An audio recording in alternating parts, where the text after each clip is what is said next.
Lo primero que definimos cuando empezamos este trabajo fue el hecho de que la vida es un diálogo. Cuando digo la vida, me estoy refiriendo a la vida particular de cada uno, porque eso es lo que uno trata de mejorar. Entonces, a veces uno transforma la propia vida en una suerte de monólogo, ¿no? Porque acaba generando un diálogo en primera persona del singular dentro del diálogo interno. Y es como que de alguna forma te abstraes del escenario, ¿no? Entras en una suerte de autovaloración y estás dejando del lado de afuera una gran parte de tu vida. Porque vos no estás suspenso en el vacío sideral, estás vinculado al escenario que te contiene, pero vinculado por diálogos.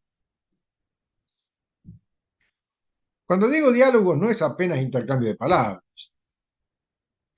me refiero a la dialéctica, ¿no? Al intercambio de principios que son opuestos y complementarios. Así funciona la unidad de la vida. Hay, todo es un diálogo entre opuestos complementarios. Si no, mira un poco la tabla periódica de Mendeleev, la tabla de los elementos, y bueno, mira el orden del universo. El orden del universo es un diálogo entre opuestos complementarios.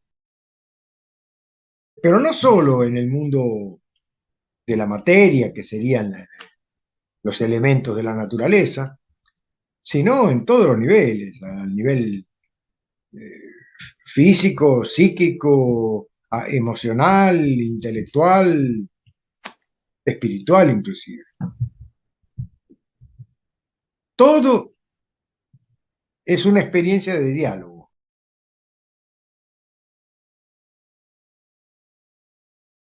Inclusive cuando uno le da esa centralidad en primera persona del singular y lo acotamos a ese mundo de la epidermis para adentro a través de un diálogo interno, hacemos una falsa reproducción del diálogo que debería ser. Nos imaginamos hablando con fulano, con mengano, con sultano, diciéndole esto, escuchando esto otro, reviendo escenas vividas que fueron sin dudas bipolares, que fueron eh, principios que se intercambiaron desde los dos lados del mostrador.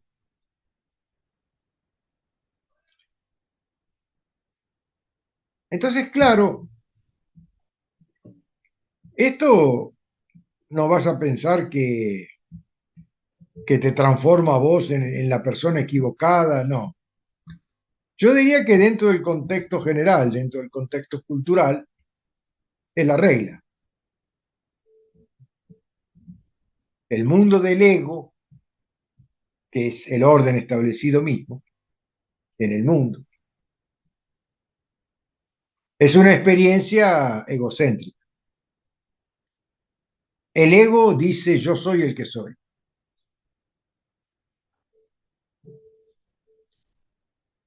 Entonces nuestro ego particular es un estado permanente de autoafirmación. Lo que yo digo, lo que yo pienso, lo que yo sostengo, lo que yo defiendo, partiendo del principio que es lo correcto y bueno, me enfrento a lo que el otro plantea que es diferente, pero desde una postura de defender mi posición como verdadera.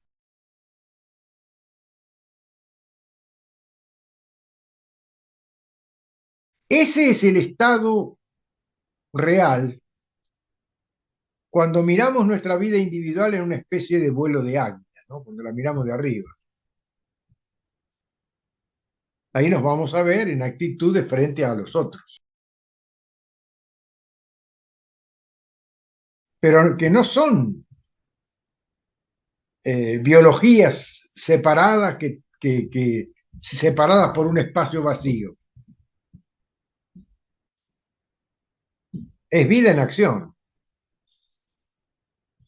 Es una unidad de vida. Cada diálogo es una unidad de la vida. Es un principio de la unidad en acción. La unidad es bipolar. El uno como principio es invisible, es Dios, es anterior a la creación. El uno es lo que contiene todo, la unidad de todo. La manifestación del uno, el uno activo, el uno creando, es dos, es bipolar. Entonces toda la biosfera, esa capa de vida que contiene la Tierra, es una manifestación bipolar, es una manifestación de diálogos y diálogos y diálogos en todas las direcciones, y eso es la dinámica esencial de la vida.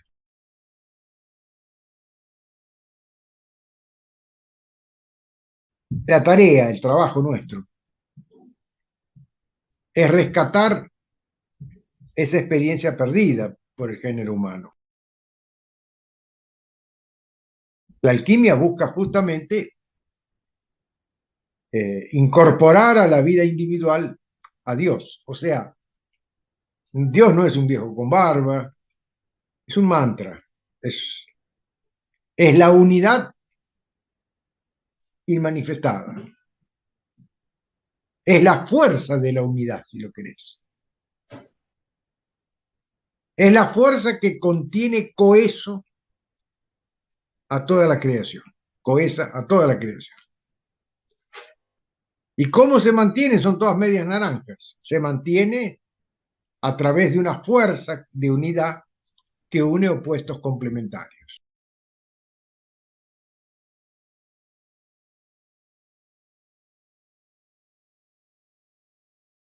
Fuera de esa unidad es la famosa metáfora de la expulsión del paraíso, que figura en la Biblia.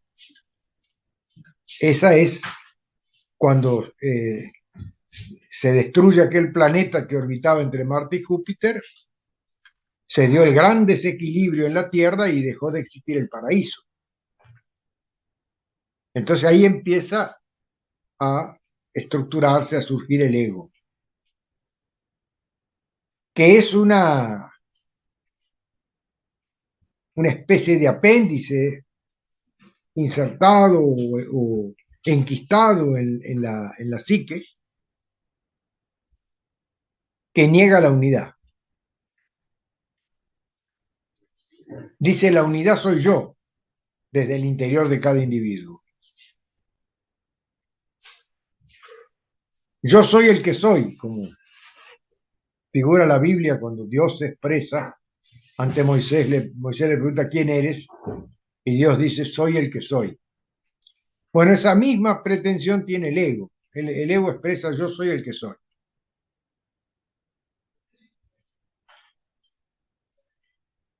Sobre esa afirmación o autoafirmación de cada uno, se desarrollan todos los diálogos internos que uno desenvuelve consciente e inconscientemente. Dentro de esa dinámica de los diálogos internos, todos en primera persona del singular,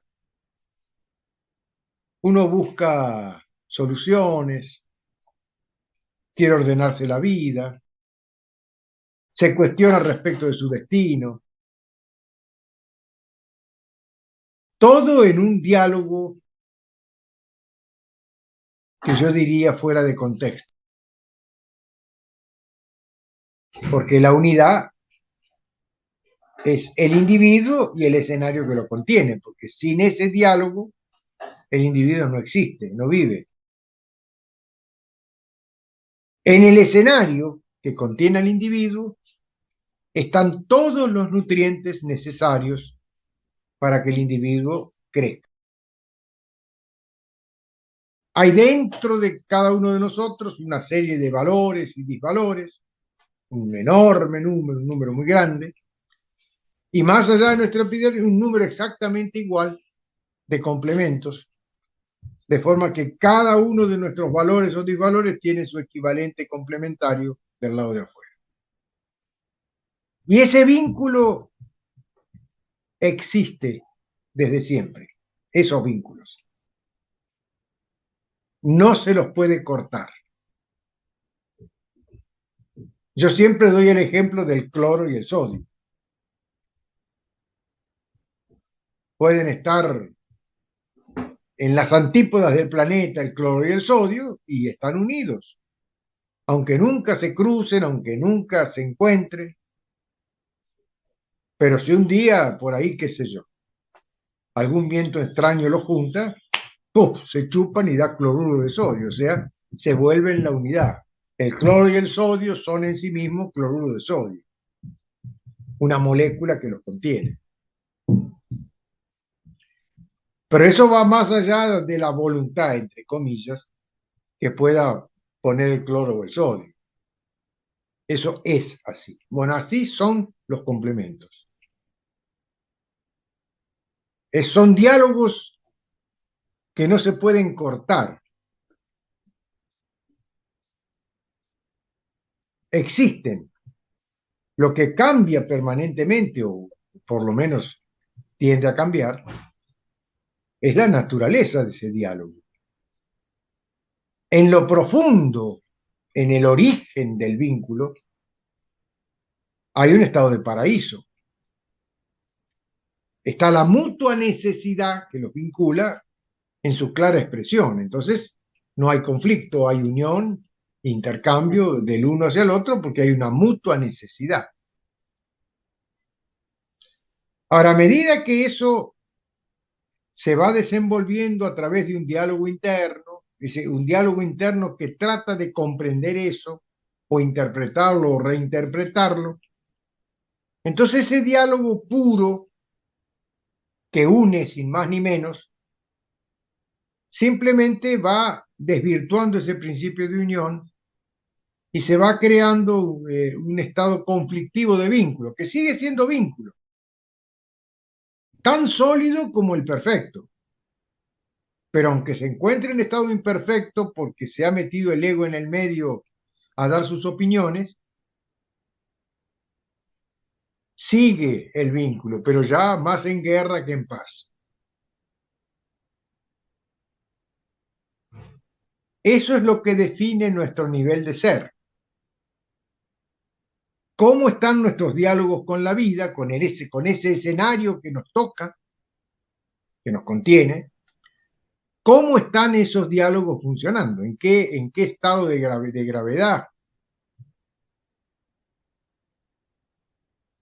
¿Cuánto el ego ha transmutado, transfigurado la base fundamental de ese vínculo? Es el principio de mutua necesidad inicial. ¿Cuánto lo ha transfigurado a través de sus opiniones? El ego. Bueno, todo eso genera el mundo del ego en cada uno. La atmósfera psicológica en la que cada uno vive, desvinculada de la unidad, desvinculada del escenario que lo contiene. Claro que no lo está, porque los diálogos no se pueden cortar nunca. Pero desde la interpretación del ego, por las buenas artes del egocentrismo, los diálogos internos le van dando entidad a la persona de carne y hueso de la epidermis para adentro.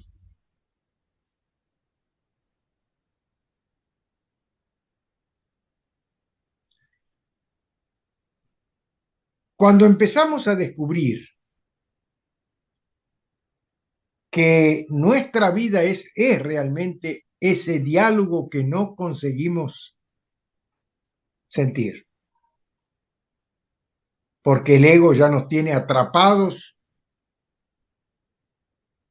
en el diálogo interno. Pero cuando despertamos a esa realidad, empezamos a vislumbrar que en sí somos un diálogo con el escenario que nos contiene, es como que ese diálogo, inclusive el diálogo interno, pierde su fuerza egocéntrica y deja un poco de ser desarrollado en primera persona del singular. Y empezamos por lo menos a llevar en consideración las opiniones o las propuestas y versiones del lado de afuera. Porque para sorpresa nuestra empezamos a encontrar que dentro de esas expresiones exteriores a nuestro mundo interno, exteriores, muchas de ellas las necesitamos, nos sirven. Y ahí nos damos cuenta que no estamos solos, que estamos dentro de la unidad, o sea, estamos con Dios. Pero para eso tengo que experimentar ese vuelo de águila, ¿no? De poder ver un poco más, no sé, instintiva, no, intuitiva, diría yo. Uno le va dando curso a los diálogos, ya incluyendo ciertas preguntas implícitas sobre las que necesito sus respuestas.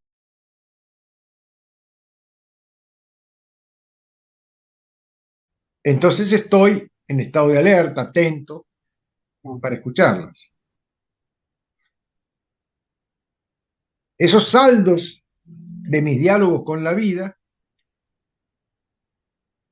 son la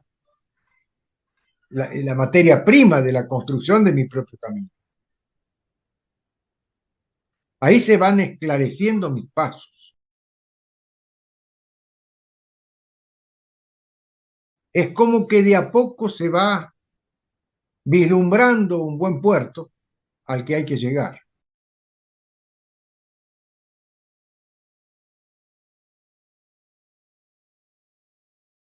Pero para eso tengo que experimentar ese vuelo de águila, ¿no? De poder ver un poco más de arriba la unidad, verme a mí y a los otros y ver cómo se representa esa obra teatral que es mi vida.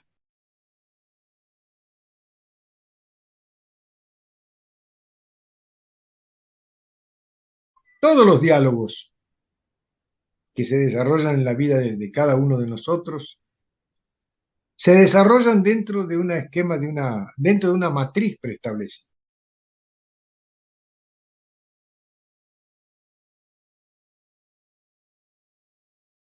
Si vos mirás todos los reinos de la naturaleza, mirá un árbol, una especie específica de un árbol, un durazno. Bueno, desde que la semilla desabrocha, se establece un diálogo entre esa semilla que desabrocha y la tierra que tiene sus nutrientes. Es la misma tierra para el árbol de durazno que para el de peras.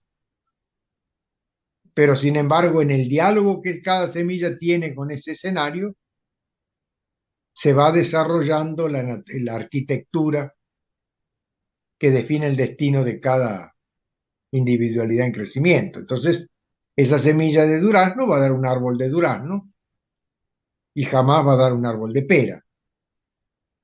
Lo mismo puedo decir del árbol de pera. Quiero significar con esto que el destino de cada uno ya está establecido, la matriz por la cual ese individuo debe crecer. Cuando digo la matriz, me refiero a la dialéctica que acompaña el desarrollo de la persona. Entonces los diálogos que se dan tienden a buscar los nutrientes apropiados para esa promesa de ser. Entonces el árbol de durazno que dialoga con la tierra, bueno, le pregunta a la tierra qué tiene que le sirva. Y la tierra generosamente le da lo que le corresponde. Nuestra psique es mucho más compleja, nuestra vida es mucho más compleja, pero la vida es un patrón universal. Ahora, para poder desenvolvernos dentro de los parámetros de esa matriz que corresponde a cada crecimiento, debemos vivir la vida desde la unidad.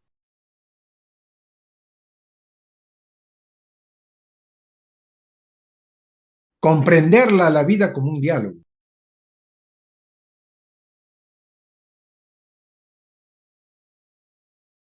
Cuando comprendemos nuestra vida como un diálogo, entonces decíamos, hay una orientación secreta que inspira la naturaleza de los diálogos, donde siempre están implícitas las preguntas necesarias para obtener las respuestas que necesito. Y así se va esclareciendo mi camino, se va desarrollando mi propio destino.